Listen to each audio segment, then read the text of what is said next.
Hello दोस्तों, सभी को नमस्कार। एग्ज़ाम बढ़िया यूट्यूब चैनल में आप सभी का स्वागत है। जैसा कि आप देख पा रहे होंगे, ये अटेस्टेशन फॉर्म जो कि अभी दिल्ली पुलिस कांस्टेबल एग्ज़ाम के लिए भरवाए जा रहे हैं। तो ऐसे ऐसे आपको 5 अलग अलग फॉर्म्स हैं जो कि भरने हैं।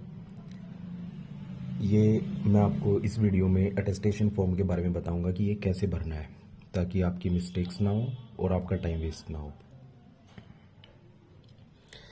तो सबसे पहले यहाँ पे आपका रोल नंबर, फिर इसके बाद ये देखिए यहाँ पे 5x7 की आपको एक फ़ोटो बनवा के लानी पड़ेगी। 5x7 यानी कि 5x7 सेंटीमीटर यहाँ पे लिखा हुआ है, आप देख सकते हैं।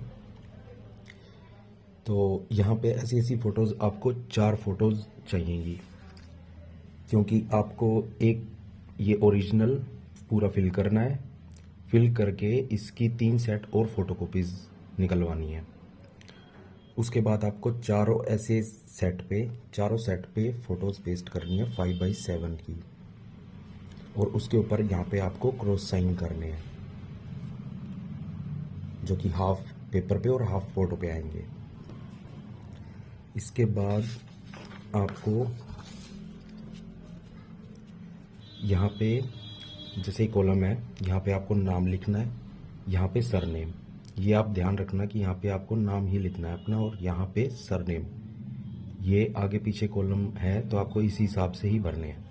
यहाँ पे आपको अपना पूरा प्रेजेंट एड्रेस डालना है, जहाँ पे आप अभी रह रहे हो पिन कोड के साथ। यहाँ पे भी आपका होम एड्रेस पूरा डिटेल में पिन वगैरह के साथ।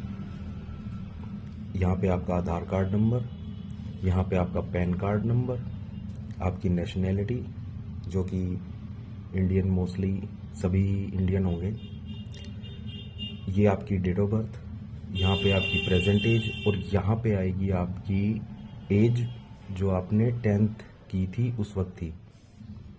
इसके बाद यहाँ पे आपको अपना जहाँ पे आपका बर्थ हुआ था उसका डिस्ट्रिक्ट लिखना आपको। यहाँ पे आप जिस डिस्ट्रिक्ट से बिलोंग करते हैं वो आएगा, आपका जो भी डिस्ट्रिक्ट हो जिससे बिलोंग करते हैं वो। और यहाँ पे जो आपके फादर जहाँ से बिलोंग करते हैं, जिस डिस्ट्रिक्ट से, जैसे बहुत बच्चे हैं वो हरियाणा के हैं, कुछ राजस्थान के हैं, कुछ यूपी के हैं, अलग अलग स्टेट से हैं, तो वहाँ पे उनका जो ओरिजिनल है, जो वहाँ पे जैसे रहते थे, उनके फादर पहले वहाँ रहते थे, तो जहाँ से वो ओरिजिनल बिलोंग करते हैं वो। इसके बाद आपका रिलीजन आएगा यहाँ पे आपकी कास्ट, जो कास्ट है, यहाँ पे कैटेगरी, आपकी कास्ट की कैटेगरी। इसके बाद यहाँ पे आपको देखिए ये कॉलम दिए हुए हैं, यहाँ पे आपको एड्रेस डालने हैं। यहाँ पे जैसे आप बाई बर्थ अगर इसी सेम एड्रेस पे रहे हो तो यहाँ पे बाई बर्थ से प्रेजेंट तक ये एड्रेस और आपका डिस्ट्रिक्ट जो भी है। लेकिन अगर आप इसके बीच में कहीं और रहे हो, जैसे कुछ साल स्टडीज़ को लेके कहीं पे रहे हो, या जॉब करते थे कहीं पे कुछ साल वहाँ पे रहे हो, तो पहले आपको यहाँ पे वो डालनी है डिटेल्स कि मतलब इस ईयर से इस डेट, या इस ईयर से लेके इस डेट तक आप यहाँ रहे हो, उसका एड्रेस और ये। फिर यहाँ पे आपका जो जैसे अब आप अपने परमानेंट एड्रेस पे वापस आ गए हो, तो आपको वो डालना है कि अब यहाँ से यहाँ तक इस एड्रेस पे और ये यहाँ रहते हो, तो वो आपको डिटेल्स पूरी फिल करनी है।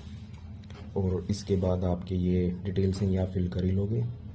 फादर का नेम, उनकी नेशनैलिटी, प्लेस ऑफ बर्थ, वो क्या काम करते हैं, अगर काम करते तो उनकी डेजिग्नेशन, और उनका पोस्टल जो ऑफिशियल एड्रेस होता है वो यहाँ पे आपको लिखना है।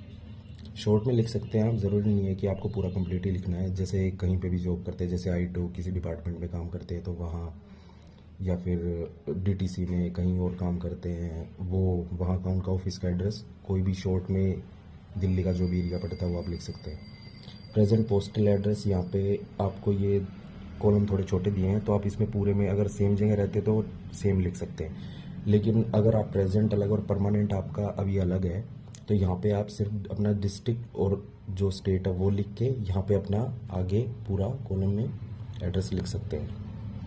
ये आपकी फादर मदर और आपकी अगर जो कोई भी पति या पत्नी मैरिड है कोई, तो वो अपनी डिटेल्स यहाँ पे डाल सकते हैं। इसके बाद ये है कि आपके मतलब कोई अगर किसी का बच्चा और वो अब्रॉड में पढ़ रहा है तो वो है, अगर नहीं पढ़ रहा है तो नॉट स्टडिंग इन अब्रॉड। यहाँ पे फिर आपको अपनी एजुकेशंस की डिटेल्स देनी है कि आपको कब कौन से स्कूल में, जैसे 10th आपने की थी, 12th आपने की थी, तो कब कौन से स्कूल से कब कब की थी। तो यहाँ पे आपको ध्यान रखना है कि आपने जब एडमिशन लिया था, सिर्फ 1 साल का नहीं, जब आपने एडमिशन लिया था और जब आप बाहर निकले हैं तब का लिखना है। जैसे 9th और 10th मोस्टली एक ही स्कूल से होती है, ऐसे ही 11th और 12th मोस्टली एक ही स्कूल से होती है, क्योंकि 9th में 10th की रजिस्ट्रेशन होती है और 11th में 12th के लिए रजिस्ट्रेशन हो जाती है, तो वो सेम ही स्कूल रहते हैं मोस्टली। कभी कभी होता है कि कुछ चेंजेस होते हैं तो अलग बात है, नहीं तो आपको वो चीज़ें देख के ध्यान रख के तब भरनी है।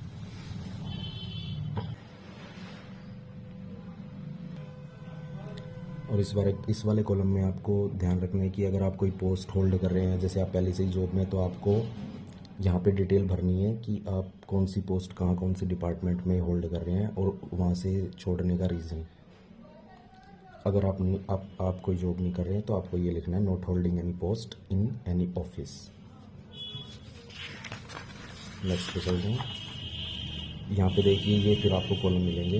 यहाँ पे ये इसमें पूछा गया है कि आपके अगेंस्ट कोई केस तो नहीं है, तो यहाँ पे आपको मतलब अगर आपका केस है तो आपको यहाँ लिख के उसकी डिटेल्स आगे डालनी है। अगर नहीं है तो आप यहाँ पे लिखना है कि no case is pending against me in university. ये कोई यूनिवर्सिटीज़ वगैरह में जैसे केसेस हो जाते हैं किसी चीज़ को लेके तो। और ये आपको ध्यान रखना है कि जैसे ये आपके कॉलम्स हैं तो यहाँ पे आपको सिर्फ टिक नहीं करना है, यहाँ पे प्रॉपर आपको नो नो नो जैसे डिटेल्स में लिखना है ये कंप्लीट। और ये नो नो नो के साथ साथ आपको यहाँ कॉलम में साइड में भी लिखना है। जैसे मैं आपको पास से दिखा देता हूँ कि ये देखिए, ये have you ever been kept under detention, तो इसमें आपको साफ साफ लिखना है कि I have never been kept under detention. ये सेकंड वाला है have you ever been arrested, इसमें आपको लिखना है कि I have never been arrested. तो ये ऐसे ऐसे करके आपको पूरा डिटेल में भरना है। इसमें सब में ही नो आएगा अगर आपका कोई केस नहीं है तो, और अगर आपका कोई केस वगैरह है तो फिर आपको उसकी डिटेल्स लिखनी पड़ेंगी। ये देखिए इसमें इन सब में ऐसे डिटेल में लिखना है। I have never been bound down, never been fined by a court of law, no FIR was ever registered against me, I have never been prosecuted, no case is pending against me, I have never been convicted by a court of law, never been discharged or expelled from any training center। और सब में no no no, तो ये आपको वहाँ detail में ही भरना है। अगर आप ऐसे नहीं भरेंगे तो वो आपको बाद में बोलेंगे कि आपको ऐसे ही भरना है। ये भी सेम ऐसे ही आपको इनमें ये सब डिटेल्स में लिखना है। I have never been debarred, disqualified, I have never been debarred और rusticated by any university, no case is pending against me. आप ये कॉलम देख के पॉज करके आप ये डिटेल्स में भर सकते हो और यहाँ साथ साथ नो भी लिखते हुए जाना है, टिक नहीं करना है, आपको डिटेल में सारी चीज़ें लिखनी है। इसमें भी जैसे आप आगे आएंगे तो यहाँ अगर आपका कोई केस है तो वो डाल के आपको फिर उनकी बाद में डिटेल देनी है, और कोई केस नहीं है तो no case is pending against me in the court, university, educational authority. और इसके बाद यहाँ पे आपको ध्यान रखना है कि आपको नो नहीं लिखना है, आपको सिर्फ ये लिखना है यस आई एम डेब्ट फ्री 15 वाले कॉलम में। और इसके बाद जैसे ये देखिए, क्योंकि यहाँ अगर नो आप डाल देते हैं तो वो यहाँ पे फिर आपको डिटेल डालनी पड़ेगी क्योंकि वो गलत हो जाएगा, इसलिए आपको यहाँ डालना है कि यस आई एम डेब्ट फ्री और नो डेब्ट केस इस वाले में लिखना है। और इससे नेक्स्ट वाले कॉलम में लिखना है never been declared unfit. Next पे चलते हैं। तो अब नेक्स्ट वाले कॉलम में आ जाते हैं। ये देखिए जैसे कि इसमें आपको दो कोई भी पर्सन्स, कोई भी आप अपने आस पड़ोस के फ्रेंड्स वगैरह हैं, अंकल वगैरह हैं, कोई भी उनके नाम लिख सकते हैं जिनसे आप नोन हो। उनका यहाँ पे नाम लिखना है, फ़ोन नंबर लिखना है, और यहाँ साइड में उनका एड्रेस लिखना है। इसमें भी सेम एक पर्सन का और नाम लिखना है, जो भी आपके अड़ोस पड़ोस से हो कोई, उनका फ़ोन नंबर और उनका एड्रेस। और ये यहाँ पे आपने सिग्नेचर, नाम लिखने हैं। नाम आपको याद रखना है कि आपको नाम कंप्लीट लिखना है, रोल नंबर लिखना है, सिग्नेचर करने हैं। बाकी डेट्स वगैरह आप वहाँ पे जाके फिल कर सकते हैं। ये देखिए फॉर्म नंबर 1218 पुलिस डिपार्टमेंट। ये आपका है, डिटेल्स भरनी है इसमें। आप देख सकते हैं जैसे ऊपर रोल नंबर डालना है, यहाँ पे आपको रोल नंबर लिखना है। और ये पुलिस डिपार्टमेंट यानी कि दिल्ली पुलिस जॉब ज्वाइन करने वाले हो। बाकी ये डिटेल्स वो अपने आप भरेंगे बाद में। यहाँ पे आपका नाम कंप्लीट, ये भी आप किस रैंक पे भर्ती हो रहे हैं वो, जैसे कि कांस्टेबल। यहाँ पे आप EXC भी लिख सकते हैं, एग्जीक्यूटिव। फादर्स नेम, कास्ट, यहाँ पे आपका रिलीजन, ऑक्यूपेशन आपका जो भी आप वो ऑक्यूपेशन करते हैं वो लिख सकते हैं यहाँ पे। जैसे कि यहाँ फार्मर हैं तो यहाँ पे मैंने फार्मर डाल दिया। यहाँ पे फिर एड्रेस डालना है कंप्लीट, जो आपका पुलिस स्टेशन लगता है वो, क्योंकि आपकी वेरिफिकेशन आती है तो वो फिर इसी पुलिस स्टेशन में आपकी फाइल सेंड होगी। अगर आप गलत भर देंगे इसमें तो वो गलत थाने में चली जाएगी, तो फिर आपका टाइम ज़्यादा वेस्ट होगा, फिर दोबारा पूछेंगे, आपको कॉल करके बुलाएंगे। तो इससे अच्छा पहले ही चेक करके डालें कि आपका पुलिस स्टेशन आपका कौन सा लगता है। ये फिर डिस्ट्रिक्ट, डिस्क्रिप्शन आपको छोड़ देना है, ये अपने आप भरेंगे वो। यहाँ पे अपना कोई भी बॉडी आइडेंटिफिकेशन मार्क डालना है, कोई भी जो भी, जैसे कट मार्क होना चाहिए मेरे चिन्ह पे, जैसे कट का मार्क है तो यहाँ पे लिख देना। यहाँ पे फिर डिटेल्स डालनी है, फादर्स नेम, मदर नेम, आपके भाई बहन जो भी हैं उनके नाम लिखने। और यहाँ पे फिर उनका एक एड्रेस, ये जैसे सेम एड्रेस है सभी का, तो आप यहाँ पे डाल देंगे। ये करके बस एक सिंगल एड्रेस लिख देंगे और ये ब्रैकेट कर देंगे, इतना ही काफ़ी है। और जैसे आपकी सिस्टर अगर मैरिड हैं तो वो उनका एड्रेस आपको यहाँ पे वहाँ वाला डालना है, जो जहाँ पे अभी वो रह रही हैं, जहाँ पे वो शादी करके अब रह रही हैं। तो ये आपकी फैमिली में जैसे कोई गवर्नमेंट जॉब है, फादर वगैरह या भाई आपका, तो आपको यहाँ पे बताना है कि उनकी डिटेल्स डालनी है। अगर नहीं है तो आपको लिखना है no relative is in government service.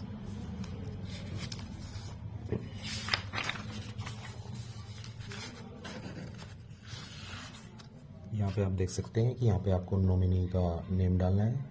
आप किसी को भी नॉमिनी बना सकते हैं, आपके फादर को, मदर को, भाई को, बहन को। आप अगर आप मैरिड है तो आप अपनी वाइफ को बना दें। फिर यहाँ पे रिलेशन लिखना है उसका कि आप जिसको आप नॉमिनी बना रहे हो उसके साथ आपका क्या रिलेशन है, वो क्या लगते हैं आपके। यहाँ पे उनका कंप्लीट एड्रेस जो भी है, यहाँ पे फिर अपने सिग्नेचर, यहाँ पे अपना कंप्लीट नाम, रोल नंबर, डेट वगैरह, नाम और जो भी आपकी डिटेल, आप स्टेटस जो भी है, मैरिड है या अनमैरिड हो, वो डालना है। बाकी चीज़ें आप ब्लैंक छोड़ सकते हो। और यहाँ पे आपको फिर से सिग्नेचर करना है, यहाँ पे नाम और फिर ये आपका रोल नंबर। ये बाकी चीज़ें आपको छोड़ देनी है, क्योंकि ये जो आपकी वेरिफिकेशन के टाइम पे जो पुलिस स्टेशन से जो भी आते हैं, जो भी आपकी वेरिफिकेशन करेंगे, ये डिटेल्स वो डालेंगे। तो यही है, आपको ये एक कंप्लीट फाइल कंप्लीट करके एक फॉर्म ये भर के, और इसको आपको 3 कॉपीज़ और करवानी है, यानी कि ये 4 सेट बन जाएंगे, एक ये ओरिजिनल और 3 फोटोकॉपीज़। इनके ऊपर आपको फ़ोटोज़ लगानी है चारों पे, यानी कि ओरिजिनल पे भी और उस पे भी, फोटोकॉपी पे भी। तो ये 4 सेट आपके जमा होने हैं। और इसमें अगर आपको अटेस्टेशन फॉर्म में और कोई डाउट हो, कुछ भी आपको पूछना हो किसी भी चीज़ से रिलेटेड, या इसके अलावा किसी फॉर्म में कोई चीज़ पूछनी हो, तो आप कमेंट करके मेरे से पूछ सकते हैं, मैं आपको रिप्लाई कर दूंगा। तो thank you and best of luck to all of you.